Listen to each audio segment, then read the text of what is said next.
সারা জনম সুদে টাকা লাগিয়ে অন্যের টাকা আত্মসাৎ করে অন্যের সম্পদকে লুণ্ঠন করে নিজের টাকার ব্যাংক ব্যালেন্সের বোঝা করেছেন।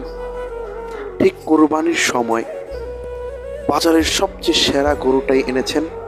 এলাকার মধ্যে একটা প্রভাব পড়ে গিয়েছে, এলাকার মধ্যে ছিটিয়ে গিয়েছে অমুকের গরুটা সবচেয়ে বড়। দিন শেষে দেখা গেছে আপনার গরু থেকে 16 মণ 17 মণ গোশত হয়েছে। এলাকার মধ্যে সবাই কথা বলছে অমুকের গরু তো অনেক গোশত হয়েছে। আপনি কি মনে করেছেন এখন ফেরেশতারা এসে বসবে, আপনার গরুর হিসাব নেবে, এরপরে আপনি কত টাকা দিয়ে এনেছেন, কত কেজি গোশত হলো, কত মণ গোশত হলো, সেগুলা নিয়ে হিসাব করবে। হিসাব করে আপনার আমল নামায় নেকির বোঝা তুলে দিবে। এটা ভাবছেন না এতই সহজ? এতটা আবার সহজ না।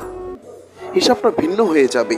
আপনার এলাকার মধ্যে একজন মধ্যবিত্ত ব্যক্তি ছিল না, যে হালাল রুজি উপার্জন করে মাত্র 20,000 টাকা দিয়ে একটা ছাগল কুরবানি দিয়েছিল? কিয়ামতের ময়দানে দেখবেন তার কুরবানি কবুল হয়ে সে সোজা জান্নাতে চলে গেছে। আর আপনার কুরবানি গোশত তো খেয়েছেন, আর কত গোশত তো খাওয়া হয়েছে, আরও কিছু চান, আরও কিছু আশা করেন? দূরে থাকেন, দূরে। আল্লাহ তাআলার কাছে রক্ত যায় না, মাংস যায় না, যায় শুধু তাকওয়া।